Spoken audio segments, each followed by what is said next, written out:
السلام علیکم ورحمۃ اللہ وبرکاتہ۔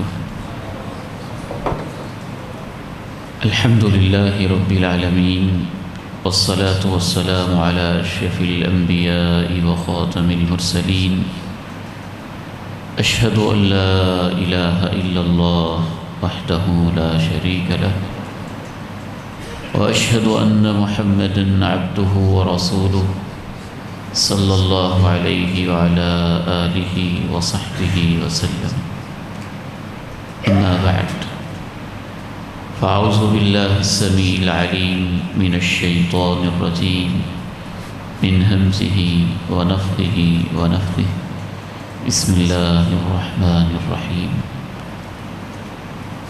وَلَنَبْلُوَنَّكُمْ بِشَيْءٍ مِّنَ الْخَوْفِ وَالْجُوعِ وَنَقْصٍ مِّنَ الْأَمْوَالِ وَالْأَنفُسِ وَالثَّمَرَاتِ وَبَشِّرِ الصَّابِرِينَ الَّذِينَ إِذَا أَصَابَتْهُم مُّصِيبَةٌ قَالُوا إِنَّا لِلَّهِ وَإِنَّا إِلَيْهِ رَاجِعُونَ أولئك عليهم صلوات من ربهم ورحمة وأولئك هم المهتدون۔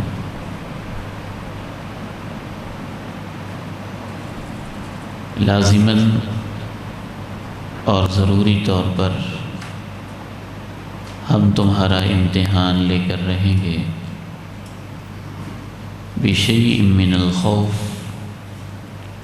کچھ خوف کے ذریعے، والجوع، بھوک کے ذریعے، ونقص من الاموال، اموال میں کمی کے ذریعے، والانفس، جانوں میں کمی کے ذریعے، والثمرات، اور پیداوار میں کمی کے ذریعے، وبشر الصابرین، صبر کرنے والوں کو مبارکباد دے دیجیے اور خوشخبری دے دیجیے۔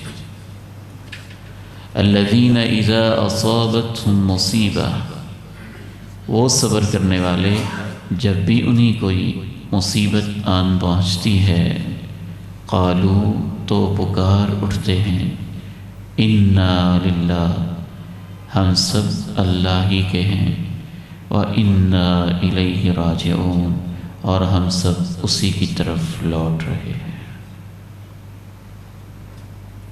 اولئک علیہم صلوات من ربہم ورحمہ، یہی وہ لوگ ہیں جن پر ان کے رب کی طرف سے شاباشیں ہوتی ہیں اور رحمتوں کا نزول ہوتا ہے۔ وَأُولَئِكَ هُمُ الْمُهْتَدُونَ، یہی وہ لوگ ہیں جو راہ پا جاتے ہیں، ہدایت پا جاتے ہیں۔ بنیادی طور پر آج کی میری یہ حاضری ہمارے بہت ہی پیارے، قابل احترام اور بڑے ہی معزز بھائی میاں اسلم صاحب حفظہ اللہ، اللہ ان کی حفاظت فرمائے، ان کے جوان سال صاحبزادے عبد الرحمن بیٹے کی وفات اور اس پر چند تعزیتی اور صبر کے کلمات کے لیے ہے۔ یہ علیحدہ بات ہے کہ اللہ نے ان کو ایسا جذبہ دیا ہے کہ لگے آپ تعزیت کے لیے آ رہے ہیں تو ایک عمومی نصیحت بھی ہو جائے۔ اس موقع پہ مختصر وقت میں ایک نصیحت میں اپنے آپ کو اور آپ بھائیوں کو کرنا چاہتا ہوں، اور دوسری نصیحت میں اپنے غمزدہ بھائی میاں اسلم صاحب سے کرنا چاہتا ہوں۔ میرے اور آپ کے لیے نصیحت اللہ کے پیارے نبی علیہ السلام کی ایک حدیث مبارکہ ہے۔ صحابی حاضر ہوتا ہے، سوال کرتا ہے، من اکیس الناس ومن احزم الناس، اے اللہ کے پیارے نبی صلی اللہ علیہ وسلم، تمام بنی نوع انسان میں سے سب سے زیادہ سمجھدار، دانا، زیرک اور ذمہ دار کون ہوتا ہے؟ دنیا داری کے لحاظ سے سمجھداری کسے کہتے ہیں؟ دو لفظوں میں اس کو ہم ڈیفائن کر سکتے ہیں۔ وہ شخص جو اپنے فائدے کو سمجھتا ہو اور اسے حاصل کرتا ہو، اور جو اپنے نقصان کو سمجھتا ہو اور اس سے بچتا ہو۔ جو شخص فائدے اور نقصان کو سمجھتا ہے اسے ہم سمجھدار کہتے ہیں۔ قربان جائیے، رسول اللہ صلی اللہ علیہ وسلم نے سب سے سمجھدار انسان کو جب متعین کیا تو آپ نے وہ جواب دیا جو دنیا کا کوئی انسان نہیں دے سکتا ہے۔ فائدے اور نقصان کے لحاظ سے سوچنے والے لوگوں کی مختلف قسمیں ہوتی ہیں۔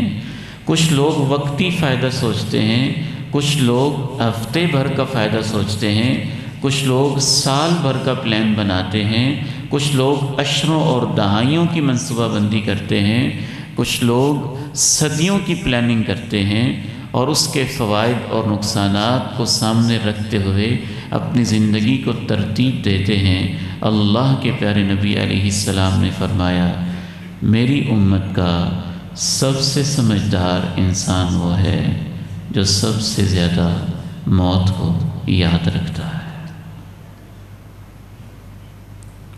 اور پھر اس کی تیاری میں لگا رہتا ہے۔ کیوں آپ نے اسے سب سے زیادہ سمجھدار کہا؟ دیکھیے، ایک شخص ایک دن کا فائدہ سوچتا ہے، وہ کم سمجھدار ہے، اور ایک شخص مہینے کا فائدہ سوچتا ہے، وہ اس سے زیادہ سمجھدار ہے۔ ایک تیسرا شخص سال بھر کے فوائد اور نقصانات کو سامنے رکھ کے اپنی زندگی کی ترتیب بناتا ہے، وہ اس سے زیادہ سمجھدار ہے۔ اور ایک شخص ایک دہائی اور ایک عشرے کو سامنے رکھ کے اپنی زندگی گزار رہا ہے، وہ اس سے زیادہ سمجھدار ہے۔ اور جو موت کے بعد والی زندگی جو کبھی ختم نہ ہونے والی ہے، اسے ہمیشہ یاد رکھ کے زندگی گزار رہا ہے، وہ سب سے زیادہ سمجھدار ہے، کیونکہ اس نے سب سے لمبی سوچ سوچی ہے اور اس نے سب سے لمبی پلاننگ کی ہے اور دور کی سوچی ہے۔ ایک اور لحاظ سے بھی نبی علیہ السلام نے اسے سب سے زیادہ سمجھدار کہا۔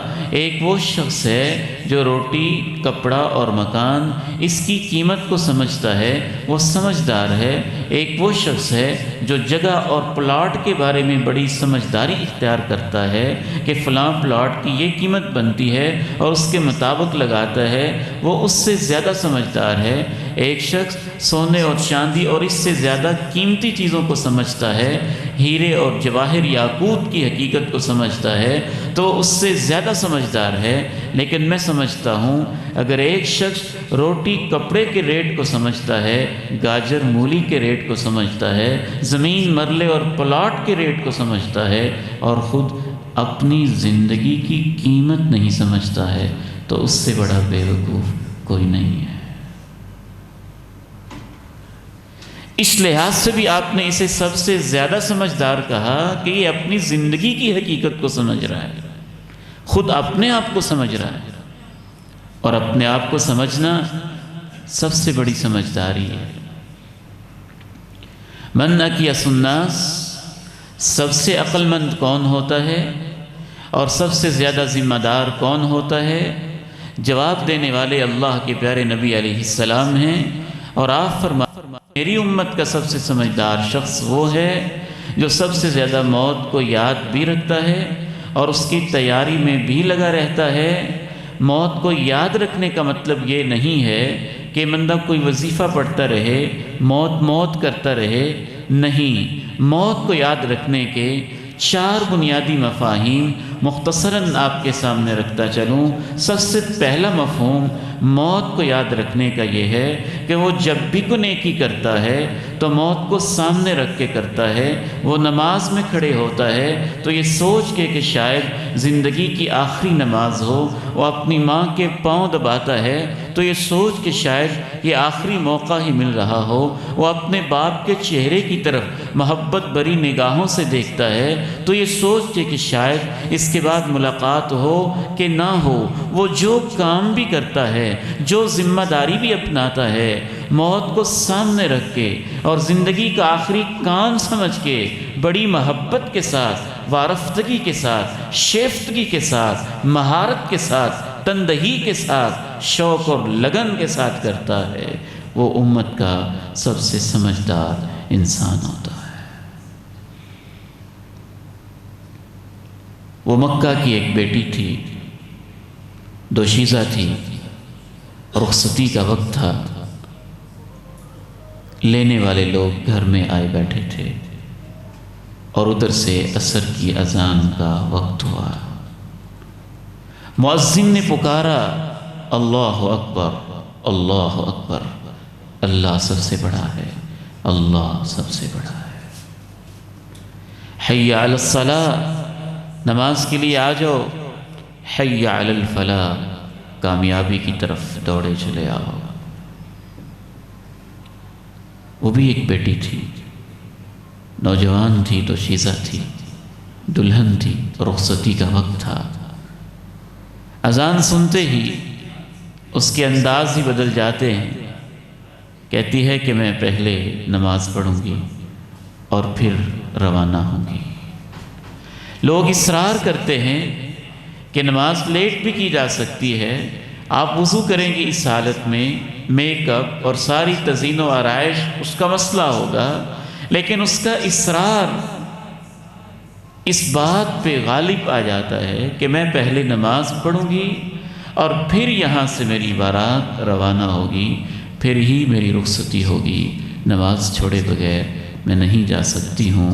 بہرحال لوگ اپنی جگہ اصرار کرتے ہیں، یہ اپنی جگہ ڈٹی رہتی ہے، آخر یہ جیت جاتی ہے، وضو کرتی ہے، نماز شروع کر دیتی ہے، یوں سینے پہ ہاتھ باندھتی ہے، رکوع کرتی ہے، قیام کرتی ہے، سجدے میں جاتی ہے اور سجدے کی حالت میں اپنے رب کو پیاری ہو جاتی ہے۔ یا ایھا الذین آمنوا اتقوا اللہ حق تقاته ولا تموتن الا وانتم مسلمون۔ ایمان والو، اللہ کے حکموں کی پابندی کر کے جیو۔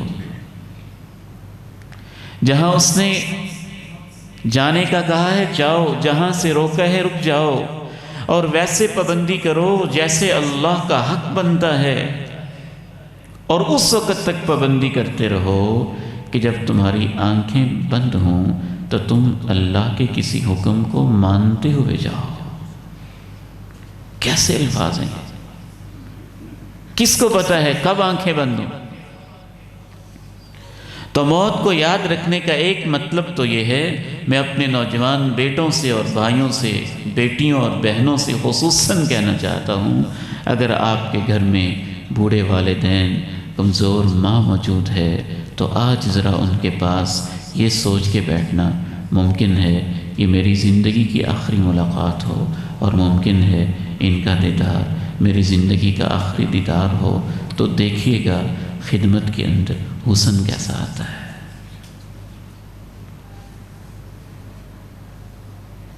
دوسرا مطلب موت کو یاد رکھنے کا یہ ہے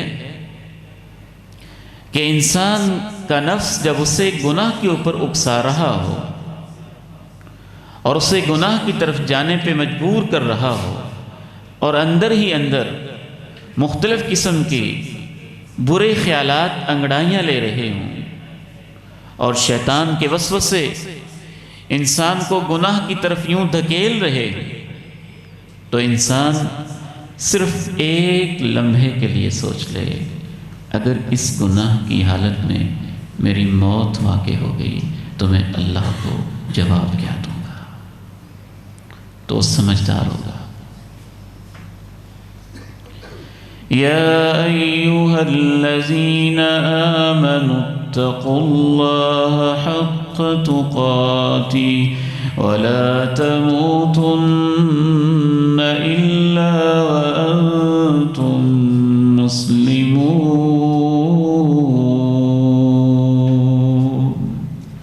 ایمان والو اللہ کے حکموں کی پابندی کرو جیسے پابندی کا حق بنتا ہے، اور تمہیں موت قطعاً نہ آئے تو بس ایک حالت میں آئے کہ تم اللہ کے حکم کو مان رہے ہو۔ اللہ کے نبی علیہ السلام ارشاد فرماتے ہیں لا یزنی الزانی حین یزنی وہو مؤمن، زانی جب زنا کرتا ہے وہ ایمان کی حالت میں نہیں ہوتا، شرابی جب شراب پیتا ہے وہ ایمان کی حالت میں نہیں ہوتا، ولا ینتہب نہبا، ڈاکو جب ڈاکہ ڈالتا ہے وہ ایمان کی حالت میں نہیں ہوتا، چور جب چوری کرتا ہے وہ ایمان کی حالت میں نہیں ہوتا۔ اگر اس حالت میں اللہ کے پاس چلا جاتا ہے تو اللہ کو کیا منہ دکھائے گا؟ کیا ڈاکو ڈاکے کے دوران مرتے نہیں ہیں؟ کیا چوروں کو چوری کے دوران موت نہیں آتی؟ کیا کسی کرپٹ انسان کو اپنی کرسی اور اپنے ہی اس دفتر کے اندر موت نے کبھی دبوچا نہیں؟ جیسی ہماری زندگی ہوتی ہے عموماً ویسی ہی موت ہوتی ہے۔ امام ابن قیم الجوزیہ رحمہ اللہ رحمۃ واسعہ لکھتے ہیں ایسے ایسے واقعات کہ انسان حیران ہو جاتا ہے، اور زندگی نے ایسے ایسے حادثے دیکھے ہیں کہ انسان بالکل ششدر ہو کے رہ جاتا ہے کہ لوگ کیسے کیسے کس کس حالت میں اللہ کے پاس جاتے ہیں۔ اسے کہا جاتا ہے کلمہ پڑھ لو، اور اس کے آخری بول یہ تھے کہ وہ جو شراب کی بوتل گاڑی میں رہ گئی ہے اس کے 2 گھونٹ تو پلاؤ۔ اسے کہا جاتا ہے کلمہ پڑھ لو، اور اس کا جواب یہ ہوتا ہے 1 آنے کی لے لو، 2 آنے کی لے لو۔ جیسے زندگی میں وہ نماز سے غافل تھا۔ مولانا اقبال کیلانی حفظہ اللہ نے اپنی ایک کتاب میں لکھا کہ وہ صفیں بیچتا تھا، ہم راستے میں اس کو دیکھا کرتے تھے لیکن نماز نہیں پڑھتا تھا۔ پرانے دور کی بات ہے، وہ روپیہ اور پیسے اور آنے کا دور تھا، تو یوں کہا کرتا تھا 1 آنے کی لے لو، 2 آنے کی لے لو۔ جب اس کی موت کا وقت تھا لوگ پاس بیٹھے تھے اور وہ یہی کہہ رہا تھا 1 آنے کی لے لو، 2 آنے کی لے لو، اور یہ کہتے کہتے رب کے پاس چلا گیا۔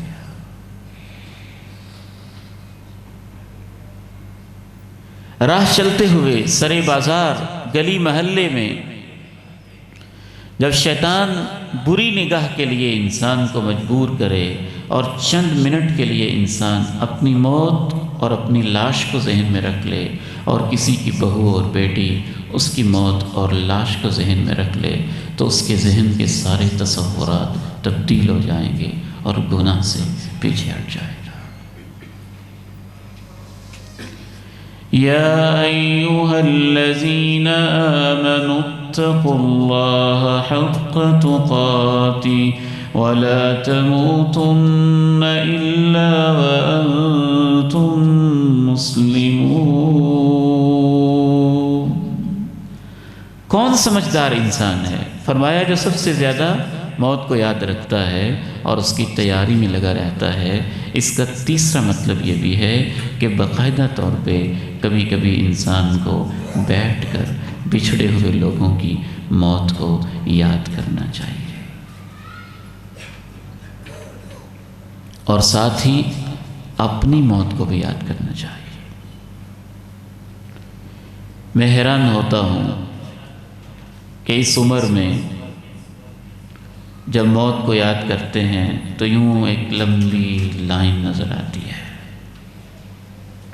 آپ باقاعدہ یاد کریں،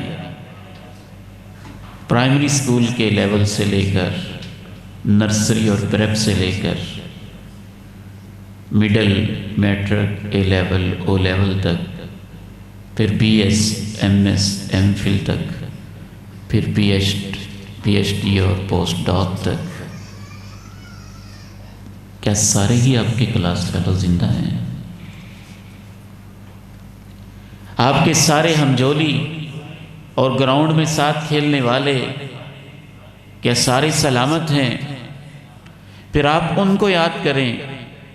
آپ کے اساتذہ میں سے کتنے ہیں جو رب کے پاس جا چکے؟ پھر آپ ان کو یاد کریں۔ رشتہ داروں میں سے کتنے ہیں چچاؤں کی عمر کے، ماموں کی عمر کے، ماؤں کی عمر کے، خالاؤں کی عمر کے مرد و خواتین جو اپنے رب کے پاس پہنچ چکے، آپ کے بڑے بھائی کی عمر کے، آپ کی عمر کے، پھر آپ کے بھتیجے بھانجوں کی عمر کے، بچوں کی عمر کے، کتنے لوگ ہیں جو رب کے پاس جا چکے۔ انسان جیسے جیسے یاد کرتا جائے گا وہ سمجھدار ہوتا جائے گا۔ چوتھا اور آخری مطلب یہ ہے کہ انسان جب اس طرح کی باتیں سنتا ہے نا تو شیطان آتا ہے، کہتا ہے یہ مولوی لوگ تو یہی باتیں کرتے رہتے ہیں، نہ ان کو زندگی کا پتہ ہے، نہ ان کو ترقی کا پتہ ہے، نہ ان کو کسی اور چیز کا علم ہے، یہ تو ہر وقت ڈراتے رہتے ہیں۔ ان کی باتوں پہ کان نہ دھریں، ان کی باتوں پہ توجہ نہ کریں، بڑی زندگی پڑی ہے، بڑی عمر پڑی ہے، ان کا تو کام ہے، یہ تو یہی باتیں کرتے ہی رہتے ہیں۔ شیطان آتا ہے، وسوسے ڈالتا ہے، ایسے خیالات اگر موت یاد آ بھی رہی ہو تو اس کو یوں جھٹک کے ذہن سے کھرچنے کی اور صاف کرنے کی کوشش کرتا ہے۔ تو اس کا علاج یہ ہوتا ہے کہ انسان پھر اپنے آپ پہ جبر کر کے یاد کرے عبد الرحمن بیٹے جیسے ان لوگوں کی موت کو جو اچانک دنیا سے چلے گئے تھے، بیٹھے بیٹھے۔ میاں اسلم صاحب مجھے بتا رہے تھے 27 سال کی عمر،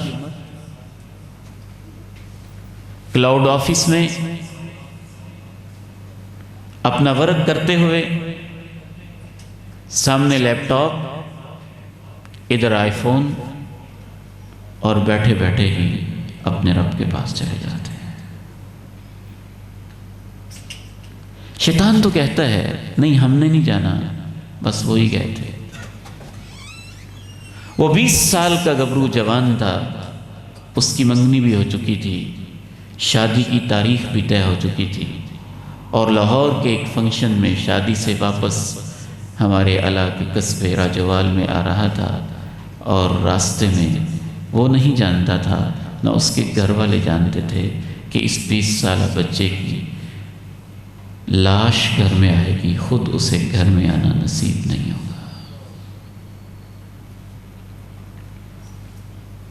مجھے وہ بھائی کبھی نہیں بھولتے، روتے ہوئے میرے پاس آئے، ہاتھوں پہ ایک راشے کی کیفیت، لرزتا ہوا بدن۔ میں نے ان سے پوچھا کیا ہوا؟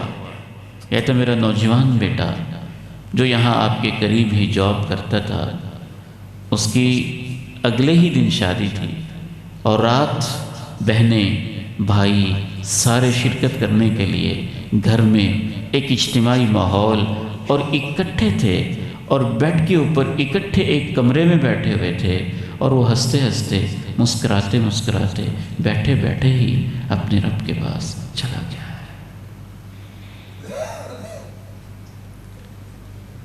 مجھے اور آپ میں سے کس کو پتہ ہے کہ ہم میں سے کس کی موت کہاں، کیسے، کس حالت میں، کتنی اچانک آئے گی؟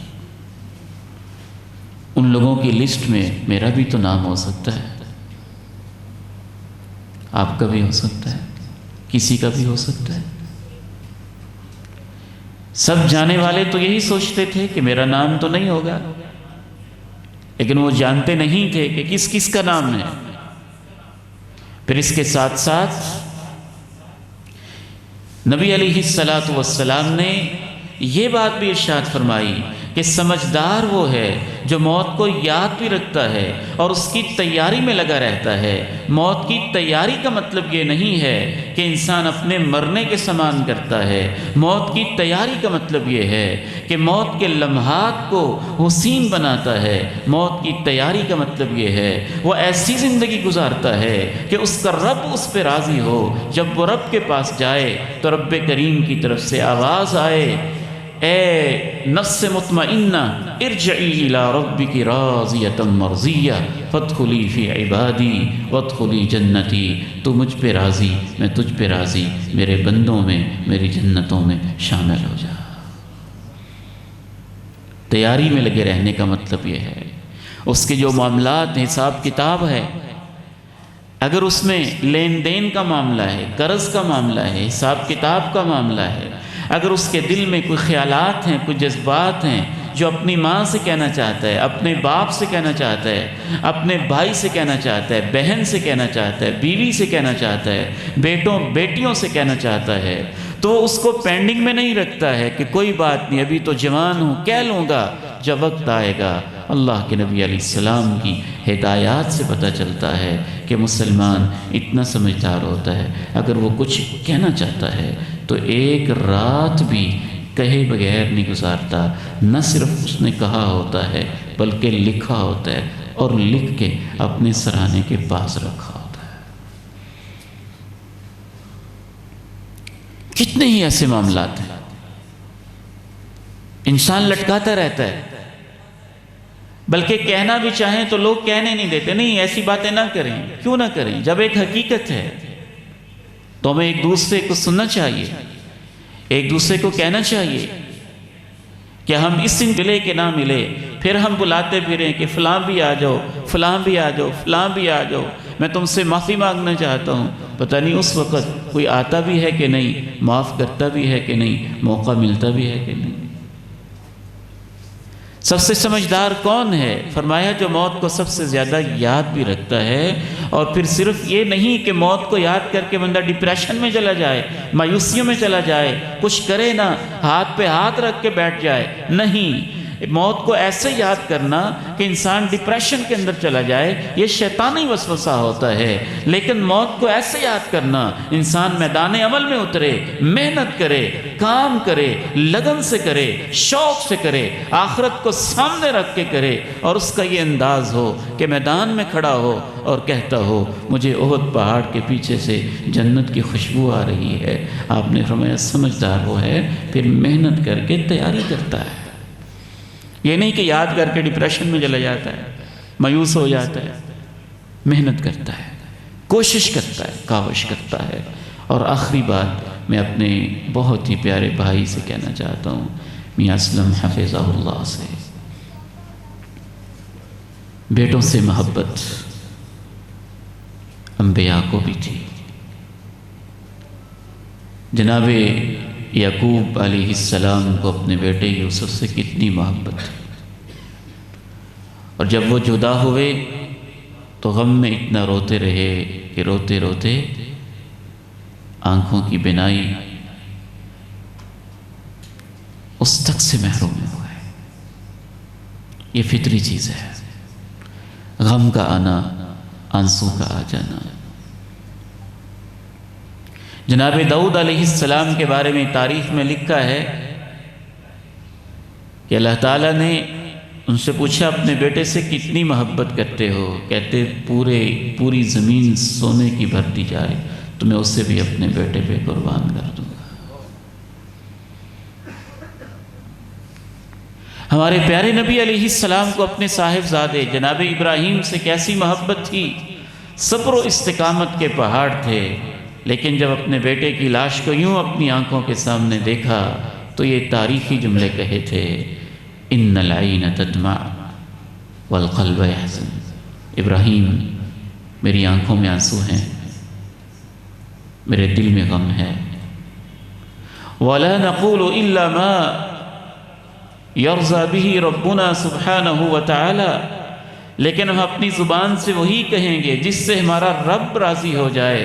انا للہ و انا الیہ راجعون و انا بفراقک یا ابراہیم لمحزنون۔ لیکن ابراہیم تیرے جانے کا مجھے غم بہت ہے۔ یہ صبر و رضا ہے کہ انسان اس بات پہ ایمان رکھے کہ اللہ کے فیصلوں میں حکمت ہے، ہمارا تو یہاں کچھ ہے ہی نہیں۔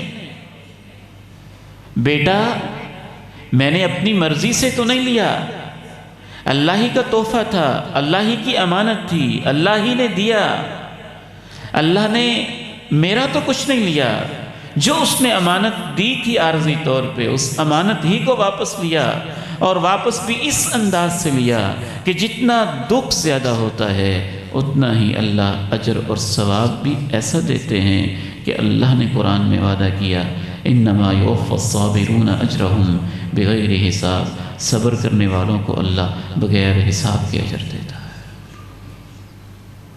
چھوٹے بچوں کا اپنا غم ہوتا ہے، جوان بیٹوں کا اور ہی غم ہوتا ہے۔ اور میں اپنے پیارے بھائی جان سے نہیں، صرف انہی سے نہیں، سبھی سے کہنا چاہتا ہوں کہ اللہ تو اتنا مہربان ہے کہ چھوٹے بچوں پہ جانے پہ جو اللہ اتنا اجر دیتا ہے کہ حدیث سے معلوم ہوتا ہے کہ چھوٹے بچوں کو اللہ جناب ابراہیم علیہ السلام کی کفالت میں دیتا ہے۔ جناب ابراہیم ان بچوں کو اماں سارہ کے ساتھ مل کے پالتے ہیں، سنبھالتے ہیں، جنت کے ایک خاص ماحول، ایک خاص جگہ کے اندر ان کا قیام ہوتا ہے۔ اللہ نے جو ایک خاص جگہ بنائی ہے، معراج کی رات اللہ کے پیارے نبی کی جناب ابراہیم سے ملاقات بھی ہوئی، اور آپ نے فوت شدہ مسلمان ارواح کو، بچوں کو وہاں دیکھا بھی، دائیں اور بائیں جناب ابراہیم کیسے ان کو سنبھال رہے ہیں، اور قیامت کے دن وہ ان کے والدین کے حوالے کر دیتے ہیں۔ بچوں سے کہا جاتا ہے جنت میں جاؤ، بچے کہتے ہیں نہیں، پہلے ماں باپ جائیں گے تو جنت میں جائیں گے۔ جو اللہ چھوٹے بچوں کی وفات پہ اتنے انتظام کرتا ہے، مجھے اس رب کے گھر سے بہت امید ہے کہ جوان بیٹوں کا تو اور زیادہ دکھ ہوتا ہے، ان کے جانے پہ اللہ پتہ نہیں کیا اجر دیتا ہوگا بغیر حساب۔ اس کا ہم تصور نہیں کر سکتے، اس کو ہم سوچ بھی نہیں سکتے۔ والد محترم اللہ ان کو جنت میں اعلیٰ مقام عطا فرمائے۔ مولانا یوسف رحمہ اللہ 70s میں تھے، آپریٹ ان کا ہوا تھا، بستر پہ لیٹے ہوئے تھے۔ اس عمر کے اندر میرے بڑے بھائی جان ٹھیک تقریباً 45 سال کی عمر میں اللہ کے پاس گئے، بھرپور۔ جب انہوں نے سارے معاملات سنبھالے ہوئے تھے، والد محترم کو بے فکر کیا ہوا تھا، مجھے وہ منظر یاد ہے۔ ہم اکٹھے کھانا کھا رہے تھے، 8:30 بجے کا وقت تھا، منگل کا دن تھا، 93 کی بات ہے، لیکن پورا نقشہ آنکھوں کے سامنے گھوم جاتا ہے۔ صبح انہوں نے سبق بھی پڑھایا تھا اور بالکل صحت مند تھے، نہا دھو کے فریش ہو کے ناشتہ کر کے جاب پہ جانے کی تیاری کر رہے تھے، اور میں ابھی ناشتہ کر رہا تھا، وہیں بیٹھا ہوا تھا۔ انہوں نے اپنی ڈیوٹی کی وجہ سے جلدی کھانا کھایا، اور ادھر دروازے میں ایک قدم رکھا ہے، دوسرا باہر ہے، اور اسی حالت میں اللہ کے پاس چلے جاتے ہیں۔ لوگ آتے تو ابا جی کے الفاظ ہوتے الحمدللہ الحمدللہ انا للہ و انا الیہ راجعون۔ ایک پوچھنے والے نے پوچھا کہ آپ اس حال میں بھی الحمدللہ کہتے ہیں؟ کہتے اللہ کے فیصلوں پہ یہ نہ کہیں تو کیا کہیں؟ کیا اپنا اجر ضائع کر لیں، ثواب ضائع کر لیں؟ اسی لیے تو نماز جنازہ کے اندر یہ دعا کی جاتی ہے اللہم لا تحرمنا اجرہ ولا تفتنا بعدہ۔ یا اللہ یہ جو میت ہم تیرے سپرد کر رہے ہیں اور ہم سے جدا ہو رہی ہے، اے اللہ اس کے دکھ کا جو اجر بنتا ہے ہمیں اس اجر سے محروم نہ کرنا، ولا تفتنا بعدہ، اور اس کے جانے کے بعد ہمیں کسی آزمائش، کسی امتحان، کسی فتنے کے اندر مبتلا نہ کرنا۔ اللہ کے فیصلے حکمت پہ مبنی ہیں، اور ہمارا اس کے فیصلوں پہ ایمان ہے اور یقین ہے، اور ہم اللہ رب العزت سے دعا گو ہیں کہ اللہ تعالی ہمارے اس پیارے بھائی کو بہترین اجر عطا فرمائے، ایسا اجر کہ ان کی آنکھیں دیکھ کے ٹھنڈی ہو جائیں، اور ان کو اپنے بیٹے کے ساتھ جنتوں میں اکٹھا بھی فرما دے، اور جو اس عظیم دکھ میں ان کو صدمہ کی ایک کیفیت ہے اس پہ خاص اپنی طرف سے صبر بھی نصیب فرما دے۔ اللہ کا وعدہ ہے کہ جو صبر کرتے ہیں انا للہ و انا الیہ راجعون پڑھتے ہیں، اللہ قیامت کے دن ان کو کہتا ہے شاباش تو نے میرے حکم کو مانا اور کمال مانا ہے۔ اللہ کی طرف سے شاباش مل جائے تو اور کیا چاہیے۔ 3 انعام بتائے اللہ نے، اولئک علیہم صلوات من ربہم، ان کے لیے سب سے خوبصورت ترجمہ شاہ عبد القادر رحمہ اللہ نے کیا ہے۔ میں بہت سوچتا رہا صلوات کا ترجمہ کیا ہے، انہوں نے اس کا ترجمہ کیا اللہ کی طرف سے شاباشیں ملتی ہیں، اللہ ان کی تعریف کرتا ہے، اللہ ان کو شاباش دیتا ہے، اللہ فرشتوں کے سامنے ان کے صبر اور ان کے حوصلے کی تعریفیں کرتا ہے کہ میرا یہ بندہ ہے جس نے دکھ کے لمحے میں میرے فیصلے کو ایسے مانا تھا، ورحمہ، پھر اس کے اوپر مزید رحمتیں بھی نازل ہوتی ہیں، وَأُولَئِكَ هُمُ الْمُهْتَدُونَ۔ اور جب بندہ صبر کرتا ہے تو آگے کیسے چلنا ہے اللہ خود ان کو راستے بتاتا ہے۔ اللہ تعالیٰ سے دعا ہے کہ اللہ تعالیٰ ہمارے اس پیارے بھائی جان کو یہ صبر اور یہ اجر نصیب فرمائے اور مرحوم کی مغفرت فرمائے۔ وآخر دعوانا ان الحمد للہ رب العالمین۔ اللہ اکبر۔ ہمارے ایک اور پیارے بھائی جان، ان کے داماد بھی گزشتہ دنوں میں 40 سال کی عمر میں اللہ کے پاس چلے گئے، فصیح بھائی، ان کے لیے بھی مغفرت فرمائے اللہ تعالیٰ، ان کی مغفرت فرمائے۔ یا رب لک الحمد کما ينبغی لجلال وجهک ولعظیم سلطانک، لا الہ الا اللہ الحلیم العظیم، لا الہ الا اللہ رب العرش العظیم، لا الہ الا اللہ رب السماوات ورب الارض ورب العرش الکریم۔ اللہم صل علی محمد وعلی آل محمد كما صليت على إبراهيم وعلى آل إبراهيم إنك حميد مجيد۔ اللهم بارك على محمد وعلى آل محمد كما باركت على إبراهيم وعلى آل إبراهيم إنك حميد مجيد۔ ربنا ظلمنا أنفسنا وإن لم تغفر لنا وترحمنا لنكونن من الخاسرين۔ اللهم صل على محمد وعلى آل محمد كما صليت على إبراهيم وعلى آل إبراهيم إنك حميد مجيد۔ اللهم بارك على محمد وعلى آل محمد كما باركت على إبراهيم وعلى آل إبراهيم إنك حميد مجيد۔ ربنا ظلمنا أنفسنا وإن لم تغفر لنا وترحمنا لنكونن من الخاسرين۔ عظمت ولی اللہ، شان ولی اللہ، جلال ولی اللہ، کبریائی ولی اللہ، بڑائیوں والی اللہ، بلندیوں والی اللہ، طاقتوں والی اللہ، معاف کرنے والی اللہ، رحم کرنے والی اللہ، بڑے فیصلے کرنے والی اللہ، اپنی حکمتوں کو جاننے والی اللہ، اپنے سب فیصلوں میں حکیم اللہ، عظیم اللہ۔ تیری رحمتوں، تیری محبتوں، تیری قدرتوں کے واسطے ہیں کہ ہم گناہگاروں کو معاف فرما دے۔ اللہ جی عبد الرحمن بیٹے کی مغفرت فرما دے، جوانی میں تیرے پاس پہنچا ہے اللہ، جو گناہ ہیں، جو کوتاہیاں ہیں، جو تقصیریں ہیں انسان ہونے کے ناطے، اے اللہ ان سے درگزر فرما دے۔ اے میرے مولا، ہمارے ایک اور پیارے بھائی، ان کے داماد فصیح بیٹا جوانی میں وہ بھی تیرے پاس آیا ہے اللہ، اس کی بھی مغفرت فرما دے۔ اے مولا کریم مغفرت فرما دے۔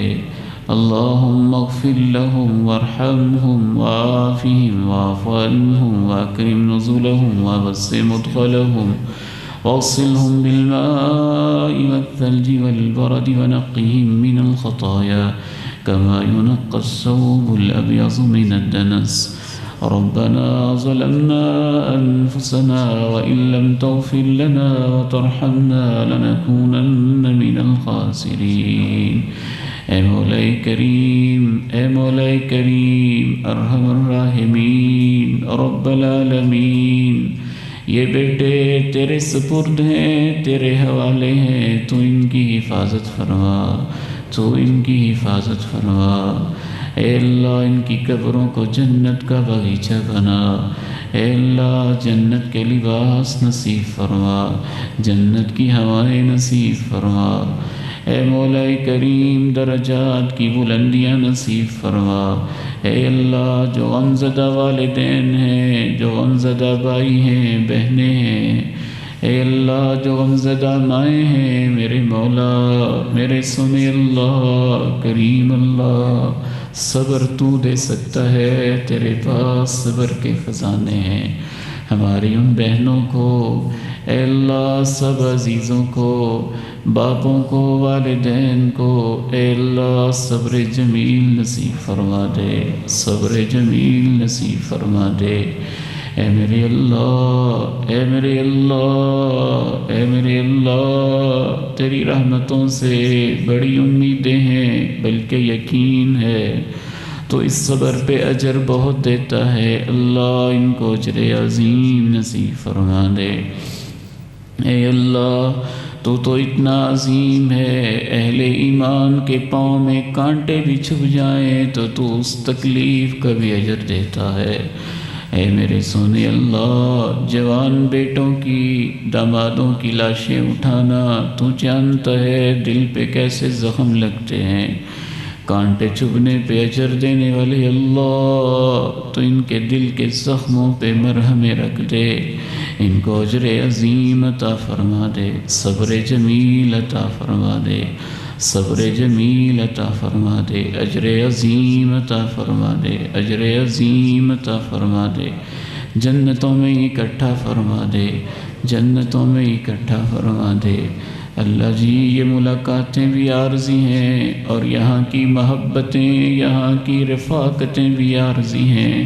اور یہاں کی جدائیاں بھی عارضی ہیں، اے اللہ ہمیں اپنے والدین کے ساتھ، بچوں کے ساتھ، عزیز و اقارب کے ساتھ اپنی جنتوں میں ہمیشہ کے لیے اکٹھا فرما دے، ہمیشہ کے لیے اکٹھا فرما دے، اللہم ادخلنا الجنة بغیر حساب مع النبیین والصدیقین والشہداء والصالحین وحسن اولئک رفیقا، اللہ تیری عزت کی قسم ہے ہمیں تو یہ دعا مانگتے ہوئے بھی شرم سی آتی ہے، بغیر حساب کے جنت، نبیوں صدیقوں کی رفاقت، اے اللہ ہمارے عمل کے لحاظ سے یہ دعا ہمارے لیے پتہ نہیں بنتی ہے کہ نہیں، لیکن اللہ تیری رحمت بڑی وسیع ہے، تیرا فضل بڑا زیادہ ہے، تیرا کرم بڑا عظیم ہے، تیری عنایتوں کا کوئی حساب نہیں ہے، تیری رحمتوں پہ امید رکھتے ہوئے ہم دعا کرتے ہیں، اللہ ہمیں بغیر حساب کے جنت نصیب فرما، اے اللہ اپنے پیارے نبی کے قدموں میں ان کی رفاقتوں میں جنت نصیب فرما، صحابہ کے ساتھ میں جنت نصیب فرما، اللہم ادخلنا الجنة بغیر حساب وألحقنا بالنبيين والصديقين والشهداء والصالحين وحسن أولئك رفيقا، اے اللہ ہم دنیا میں ریجھے ہوئے لوگ ہیں، غفلتوں کے مارے ہوئے ہیں، دلوں پہ زنگ چڑھے ہوئے ہیں، اللہ ہم نہیں جانتے ہمیں کیا ہو گیا ہے، اللہ تیرے گھر میں بیٹھ کے تیرے گھر سے واپسی پہ اللہ تجھ سے درخواست کرتے ہیں کہ ہمارے دلوں کو پاک صاف فرما دے، اے اللہ ہمارے دلوں کو پاک صاف فرما دے، اے اللہ ہمارے دلوں کو پاک صاف فرما دے، اے اللہ یہ جتنے نوجوان بیٹے بیٹھے ہیں تو ان کی جوانیوں کی حفاظت فرما لے، ان کو نیک اور صالح بنا دے، ان کو برکتوں والی زندگی نصیب فرما دے، یہ جتنے بزرگ بیٹھے ہیں سفید داڑھیوں والے، اللہ جی تو ان کے سفید بالوں کی لاج رکھ لے، ان کو ایمان والی برکت والی زندگی نصیب فرما دے، ایمان والی صحت والی عافیت اور برکتوں والی زندگی نصیب فرما دے، جتنی مائیں بہنیں بیٹیاں ہیں اللہ تو ان سب کی حفاظت فرما، اے اللہ ان کو خوشیاں، مسرتیں اور برکتیں نصیب فرما۔ ربنا هب لنا من ازواجنا وذرياتنا قرة اعين واجعلنا للمتقین اماما۔ اے اللہ عبد الرحمن بیٹے کو، فصیح کو تیرے سپرد کرتے ہیں، تیری امانت میں رکھتے ہیں، تیری حفاظت میں دیتے ہیں۔ اے اللہ تو ان کی میزبانیاں فرما دے، وہ تیرے مہمان بنے ہیں، تجھ سے اچھا میزبان کوئی نہیں ہے، تو ان کی عزت فرما۔ اللہم اکرم نزلہم ووسع مدخلہم ونور لہم فی قبرہم ووسع لہم فی قبورہم واجعل قبورہم روضۃ من ریاض الجنہ۔ اے مولا کریم ہمارے مرحوم والدین کو معاف فرما دے، ماں جی کو معاف فرما دے، ابا جان کی مغفرت فرما دے، جن کے والدین بیمار ہیں ان کو صحت والی عافیت والی زندگی نصیب فرما۔ ربنا آتنا فی الدنیا حسنة وفی الآخرة حسنة وقنا عذاب النار۔ سبحان ربك رب العزة عما يصفون وسلام على المرسلين والحمد لله رب العالمين۔